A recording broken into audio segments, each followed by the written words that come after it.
All right, good morning, everybody. Thanks for being here today, and thank you for those of you who are calling in over the phone from home or whatever your quarantine location is.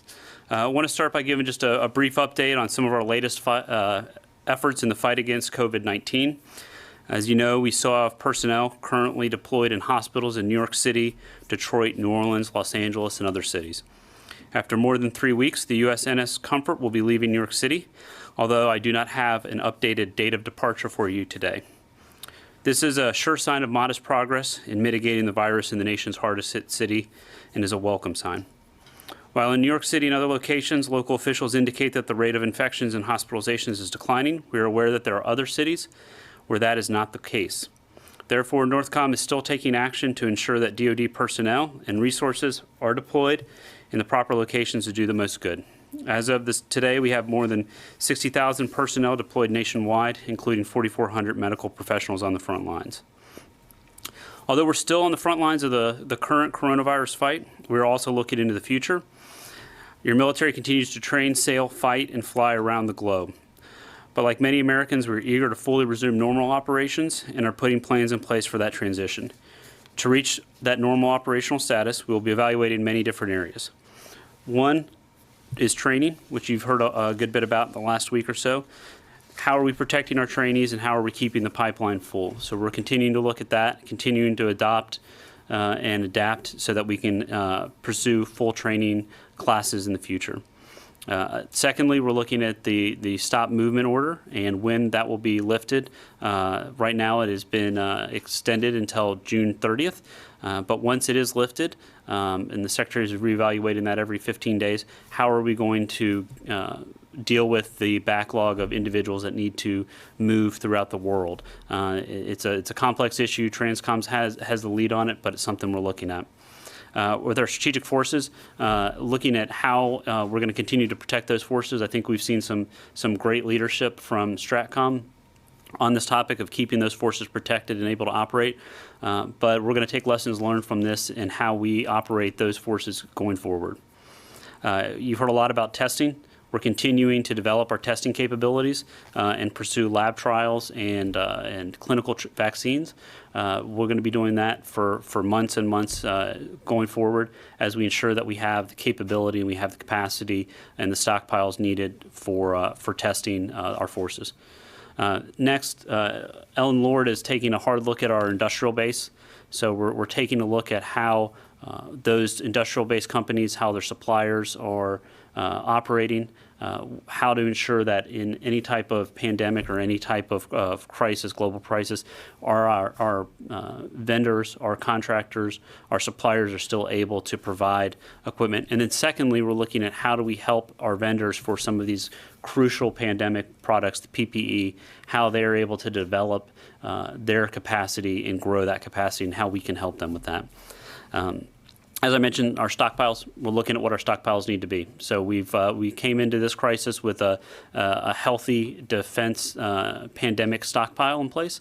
We've used a good deal of that in giving part of that stockpile to HHS and FEMA to pass on to the states that need it, 20 million masks and additional PPE, ventilators. We're looking at what do we need to do to not only rebuild that stockpile to where we have sufficient supplies for our own use, but where our stockpile needs to be for a future pandemic or future crisis for the department. And then additionally, just ensuring that we have the capability and that our vendors and suppliers can provide that. And then last, we're looking at allies and partners. So what we can do to be helping our allies and partners around the world as they're dealing with this crisis, and as we ramp up our production of PPE, as we ramp up our ability to assist, how can we be the best partner we can be for allies and partners around the world. So next, I know everyone will ask. So later today, Secretary Esper will meet with the Chief of Naval Operations, Admiral Gilday, to discuss the results of the Vice Chief of Naval Operations, Admiral Burke's investigation into the circumstances surrounding the COVID outbreak on the Teddy Roosevelt. I spoke with the Secretary about this yesterday, and his position remains the same. He's going into this with an open mind, and he is generally inclined to support Navy leadership in their decisions, but he will go into it with an open mind, and we will, once he's briefed, we will see where that takes us. I expect that after the briefing takes place that we will be able to get you guys an update on what the investigation's conclusions were. But right now we are continue to be focused on getting the TR crew back to good health and back out to sea. So with that, I'll take questions. We'll start here, start on the phone. I think we got Bob. Yes, thank you. Good morning. Bob Burns here. On that meeting between Secretary Esper and Admiral Gilday, did I hear you say it's this afternoon? And also, you mentioned the Comfort leaving New York. Is it going to return to Norfolk, or is it going to do another coronavirus-related mission? So on the meeting right now, I think I said it's later today. I don't have a time to share, but it will be later today. So as soon as that concludes, and I have some guidance from the Secretary and from the Navy, we will try to get you guys some more information. On the Comfort, we expect the Comfort will be heading back to Norfolk, where it will go through kind of the normal post-deployment cycle where we will restock it. It will be just prepared for the next deployment. We have said from the start, when General Friedrichs and I were up here, it seems like months ago, talking about this, and with the Comfort and the Mercy both, we wanted to be very careful with our deployment of those assets because we wanted to ensure that they are mobile, they can be used somewhere else. So our goal all along has been to use them in New York as needed, and then when the need no longer exists, to prepare them to move to the next location. We'll be looking to FEMA to identify where that next location is. They are the federal government's lead on this, and so they're the ones who will be tasking us with where they believe a 1,000-bed hospital ship with over 1,000 medical providers is most needed on the East Coast or Gulf Coast. So we'll be looking to them for that, but we'll have an update on the timing of that in the coming days. Sorry, just a quick follow-up. So you say it is returning to Norfolk, but it also is going to do another mission? We're going to look to FEMA on that. We're going to return it to Norfolk and prepare it for another mission, but that will be FEMA's call. So, one of the great benefits of the Comfort is that it is at sea and that it's mobile, and we can take it to a port city and set up shop. One of the drawbacks is that it needs to be on the water, so that limits the number of cities that it can be deployed to. So if there's an outbreak in Kansas City, probably not going to Kansas City. But we'll look to FEMA as to where it's going to go, and for guidance on whether that there's that demand signal for us to send in. Because if we look back to the Comfort and the Mercy, there was a very strong demand signal from the governors and mayors about having those assets be deployed. And then as we saw them deployed, you saw the use of them change from an initial trauma hospital to help take some of the weight off of the local hospitals to a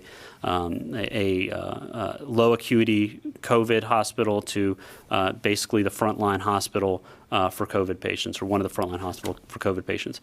Fortunately, we saw that the demand over time diminished, and therefore we're able to see the governor and the mayor have indicated that they no longer believe that they need that resource, and we appreciate them returning it to our stockpile so that we can look to use it elsewhere. All right, go to the room. So as you guys start to test more and more troops who are asymptomatic, who is going to be tracking that at the point of the test, and how are you going to release that information so we have a better view of who's symptomatic and who's not symptomatic in these numbers we're getting?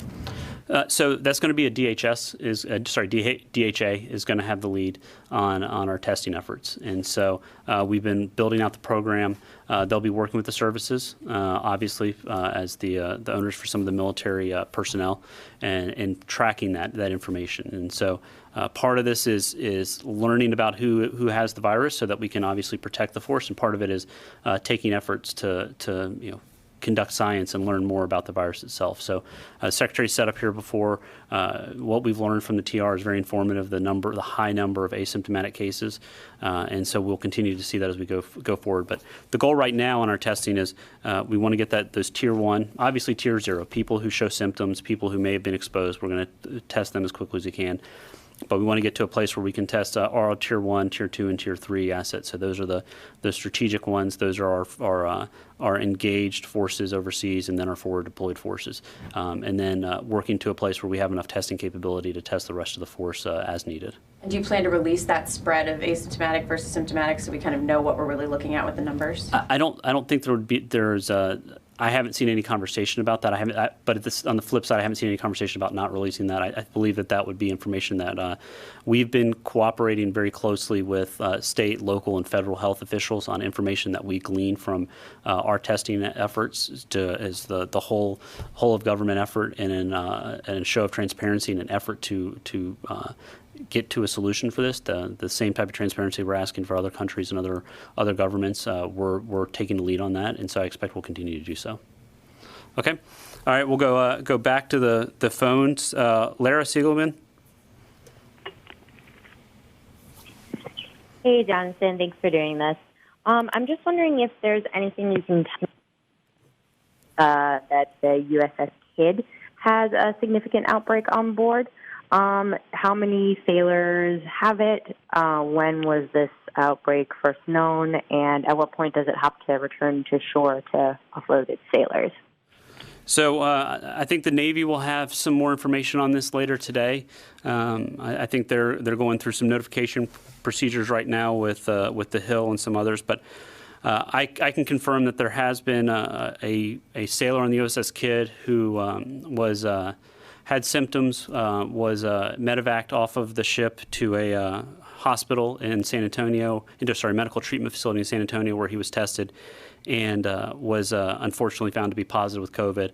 As a result, the Navy has, using lessons learned from other cases, they have flowed a medical evaluation team, a specialized medical evaluation team, onto the Kidd. I think it's an 8-person team that is conducting testing on the ship. There have been other positive cases. I don't have the number, but I think the Navy will be able to give that information later. They are preparing to return to port, where they will undertake efforts to clean the ship. They will remove a portion of the crew from the ship and work to get everybody back to health and get the ship back to sea. But that medical crew on the ship right now has been conducting contact tracing, has been working to isolate individuals they believe may have been exposed, and take measures to protect the crew. Any follow-ups, Laura? Yeah. When do you expect they will need to go into port, and where will they be docking, and how long? Is there an estimate of how long that they will have to be there? No, those are good questions for the Navy. I don't have the answers for those right now, but I believe the Navy will be able to provide some more detail a little bit later today. All right, Tara. Okay, thank you. Earlier, you were talking about some of the steps the Pentagon is taking for returning to normal. We've heard various senior defense leaders this week talk about a new abnormal and planning long-term for what impact has this virus had on the way the military operates. I was just wondering if you could provide a few examples. Like, for example, a number of contracts have been vet for cloth masks, like millions of cloth masks. How long do you think that the military will have to wear cloth masks? And is this really a permanent change of the way we do things? Yeah. So when I said normal, I think I said the new normal, I think is the indication of what it would be, is that there are going to be changes to how we operate. I think what you've seen to some extent for the near term at least, things like deployments, where we're going to take an additional maybe time to screen people on the front end or the back end, where troops are going or sailors are going onto ships. We're taking time to maybe quarantine them as a group prior to putting them at sea, and then test them to make sure that they're not contagious. That may continue for a little while. I think there will probably be some other practices that'll happen. Some of the social distancing practices may exist for a little while. In terms of maybe shaking hands with everybody you meet really isn't the most hygienic thing that people should be doing. And so you may see some of those practices take place. I don't have any guidance on whether masks are here to stay. I think that'll be something our medical providers will look at. As I mentioned earlier, is, there's a lot of science going on behind this. We've got the teams up at Fort Detrick, and we've got other teams that are looking into this along with the whole of government CDC. So we'll be looking to their examples and the guidance from that whole of government approach and that whole of science approach to get some guidance on what we should and shouldn't be doing and what things are here to stay and what things we can go back to normal with. And then just a follow-up, since the decision has been made on the Comfort, how are people looking at the Mercy? Will the Mercy redeploy to San Diego? So with the Comfort, that was at the request of the governor and the mayor have indicated. So from our perspective, we look to state and locals, and we're providing the resources through FEMA that are requested, and that's what we've been doing from the start of this. And so I'm not familiar right at this point with any determination by Governor Newsom or the mayor of Los Angeles that they do not believe they need the Mercy. I will say, though, that the Mercy, some of the crew of the Mercy is actually in New York right now. And they have been helping in New York in hospitals there. And as well, I think they've been actually off the ship helping in some facilities in the city of Los Angeles as opposed to on the ship. So we've kind of gone from that model we originally anticipated of the need for beds to the need for doctors. And so we've moved the doctors different places. So don't have a timeline on that. I would expect it at some point, obviously, that will happen, whether that's this week or next week or in a couple weeks. I don't know the answer to that. Okay. All right, we'll go back to the phone. I will call on Carla Babb. Thank you for doing this. I just have a quick follow on the USS Kidd. Are there concerns with the Pentagon that this could be another Teddy Roosevelt situation? And then I will ask my actual question. Well, I will count that as an actual question as well. So I think the good news is that that because of the fact that we have seen outbreaks on some of our naval vessels in the past, there are lessons learned. I think that there is a high level of attention to the issue from the Navy. I think that they have procedures in place and they've activated them. So within 24 hours of the first person who was symptomatic on the ship, they had a medical team on that ship doing a detailed analysis and contact tracing and testing of members of the crew. They've already put in place an effort to get the ship back to port quickly and to continue with the cleaning, isolation of members, and getting crew members off that ship if necessary. So I think that the Navy has lessons learned from prior experience with the COVID crisis, and they have been quickly applying those to this case. So fingers crossed, the Navy's doing everything they can right now, and we're going to hope for the best outcome, but we're going to take all the prudent steps that they possibly can. All right, so now to your second question. Okay, thank you. And then to my question about Chinese disinformation, we've seen a lot of repetition and regurgitation of these fake stories from China that are trying to pin the origination of the virus to the U.S. military. There was something about Fort Detrick. There was something about Hawaii. There was something about Army people in Wuhan, U.S. Army people in Wuhan. What is the U.S. military doing now to stop this repetition of this fake news that's coming out of China? And do you believe that China is taking a page out of Russia's disinformation playbook? I don't know if it's a playbook that Russia owns on its own. I think the Chinese have the Chinese government and the Chinese Communist Party have used some of these measures in the past, and we've seen them. From the Department of Defense, we've been focused on confronting the crisis. I think we've been very direct in calling out what we see as misinformation, and our hope is that the Chinese government and the Communist Party would see this as an opportunity to work with the world and to come to agreement to where sharing of information. I think this is the information that they have shared on the genesis of the virus, the initial cases, the initial positives has been lacking.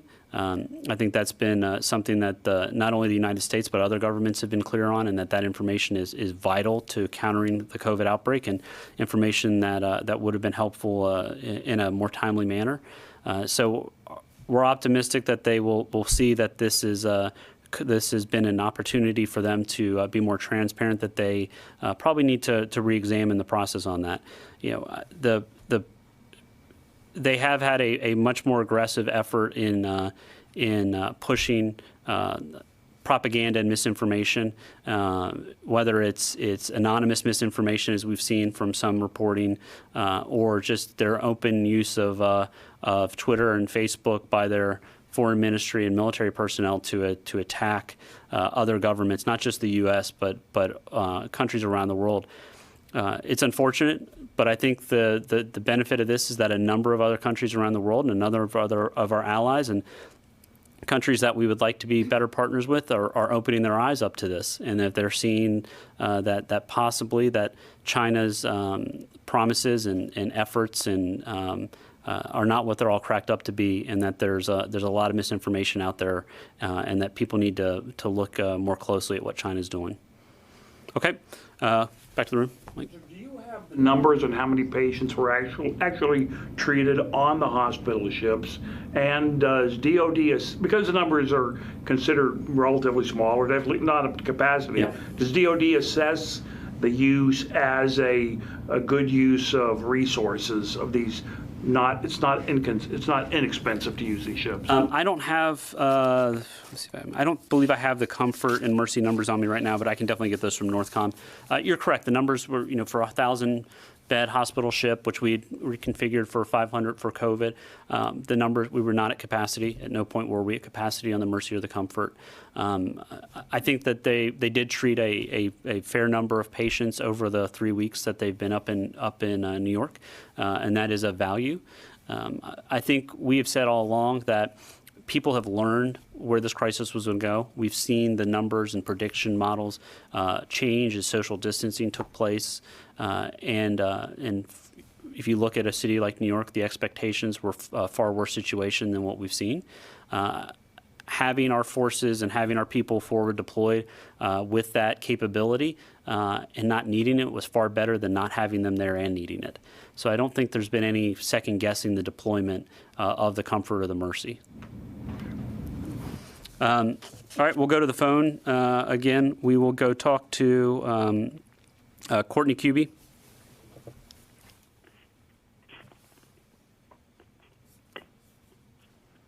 All right. We'll go to Louis Martinez.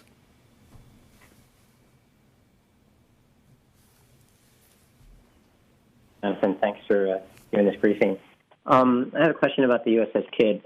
Do you know if that vessel had any ports of call recently, or any other possibilities as to how this may have gotten aboard the ship if it's been at sea for? Yeah, I don't have that information right now. I'd refer you to the Navy. I think they'll have some more information a little bit later today on this. It's a newly developing issue. I'm certain that all of that will be looked at as we move forward, but I don't have that information for you right now, Louis. And if I could follow up on the USS Roosevelt. With the idea now that some of the flow back of sailors onto the ship has been stopped because some asymptomatics are now presenting symptoms, what's the timeline now for getting that ship back? And is the idea now that you have to wait until everybody is fully healthy before everyone can get back on the ship? Well, I would first start with the fact that the Teddy Roosevelt, if needed, could pull up anchor tomorrow and head out to sea and perform its mission. So that's remained throughout, is that we've had a small number of symptomatic sailors that required treatment. We had the one loss of life for a sailor from the TR, but a very small number have been hospitalized. I think they're now the latest numbers are there are 4 in the hospital, hopefully getting better daily. But that ship could pull up anchor and go to war right now if we needed it to. The timeline has shifted. As we've seen some additional symptomatic patients show up, or asymptomatic patients show up as positive. But that's out of caution. I mean, this is a learning environment. This is not something we've had to deal with. I think the hope from the Navy's perspective and from the Department's perspective is we would rather take a little bit more time on the front end to get to a place where we have more confidence that the crew is safe and that the virus is no longer on the ship than be in a position a month from now where we're dealing with a second wave. And so they're taking their time. They're relying on the doctors. They're relying on the testing. We've ramped up our ability to do testing in Guam so that we can get a larger number of tests done each day and rapidly. And we've seen that. We've gone through the entire crew has been tested, and we'll start to see additional people tested as we put people back on the ship. All right, stay on the phone lines. Paul Handley, AFP. Hi, Jonathan. A couple weeks ago, the Chinese deployed their carrier Liaoning, which did a semicircle around Taiwan, and they seem to step up activities in the South China Sea, confrontation with the Vietnamese vessels, some more exploration for oil. Does the Pentagon see this as taking advantage of the absence of the Roosevelts, of maybe distraction by the virus by the U.S., and what actions are you taking with sending the USS America to South China Sea a kind of response to these? Well, I would challenge the premise of the question there a little bit. China's been very active in the South China Sea for years, whether it is increasingly aggressive activity in international waters or even in the littoral waters of neighboring countries. The recent ramming of a Vietnamese fishing vessel, as the Vietnamese have claimed, the building of island fortresses with runways and deploying aircraft and vessels into that area. I would argue they've had a pretty busy schedule for some time in terms of their efforts to militarize the South China Sea. Whether they're taking advantage of a crisis, a global crisis for which they were on the front end of, I won't say that. I think that they are continuing with their destabilizing activities that we have seen for many years. We were at in Thailand and Vietnam last fall, I think in September. And every meeting we had with our partners in the region, whether it was Australia, Singapore, Thailand, Vietnam, all of the countries that were there, Japan, Korea, they all had a very similar message of this is the type of behavior we see from China every day. And the U.S. has been working with our partners to take a lead and standing up to that behavior and ensuring that China knows that behavior is not necessary and encouraging China to choose a different path. The international global system that has been in place since World War II has been highly beneficial in terms of raising the wealth and living standards of billions of people around the world, including hundreds and hundreds of millions of people in China. And we want to see that international order remain. But China has continued to challenge it. They want to order it. But we've increasingly seen people in the region push back, and we will continue to do so. I don't believe that the fact that the TR is currently in port right now has really had an impact on that. We have additional vessels in the area. We've recently conducted a FONOP through the Taiwan Strait with another vessel. So I think our commitment to the region has been constant and is very visible for the Chinese government. Can I follow up? Do you think that over the time the U.S.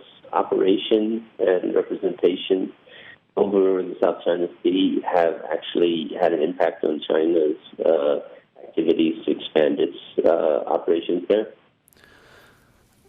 So your question is, have our military operations in the South China Sea changed their behavior?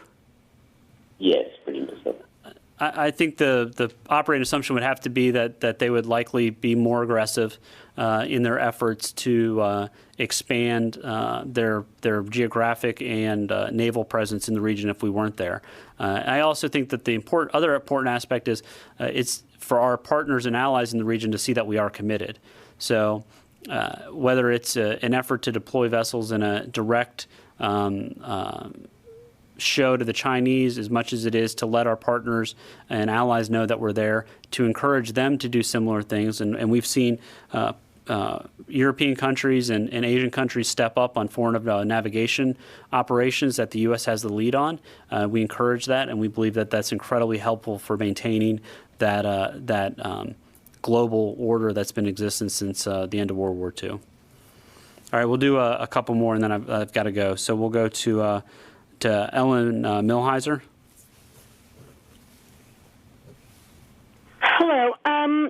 About the personnel who have been sent to the Comfort from the Mercy, could you tell me if they're going to go back to the Mercy once the Comfort leaves New York City? So they haven't necessarily been sent to the Comfort. They've been sent to New York City. So they've been working either, and I can get you the exact locations, whether they've been working on the Comfort or working in the hospitals in New York, but they've been deployed in the region.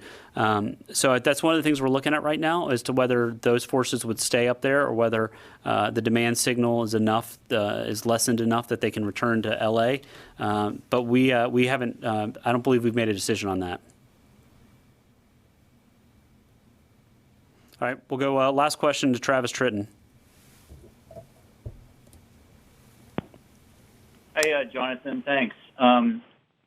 The administration has suggested, timelines for reopening the country and the government. I'm just wondering, when do you expect some personnel will begin returning to the Pentagon building? Could that happen in mid-May? And what will that look like?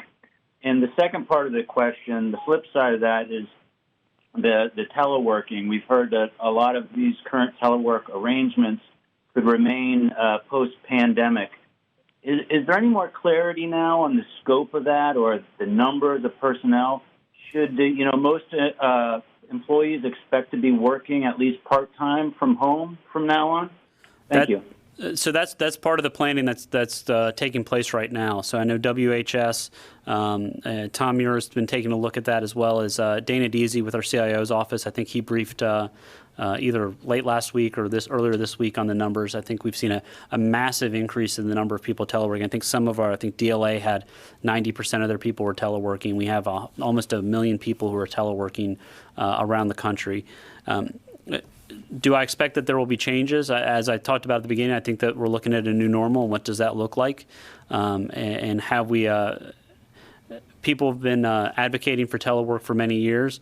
I think that you would see that there's probably going to be, technology-wise, we've got more resources in place, whether it's bandwidth, whether it's the equipment to do it. So we're in a better place if we need to continue to do telework. But we're going to look at that. I think that there is the Pentagon is open for business now. We've got reporters in here today. We've got staff that are in here. Everybody's being careful about distancing.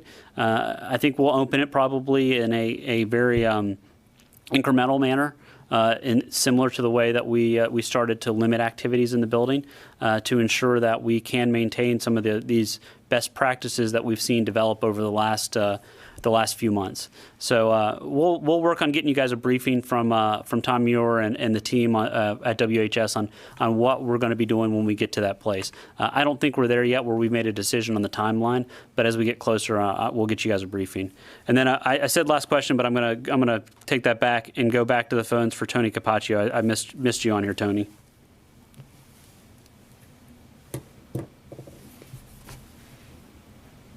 All right. Well, I was probably going to regret letting him ask a question anyway, so I guess this works out. So, all right, guys.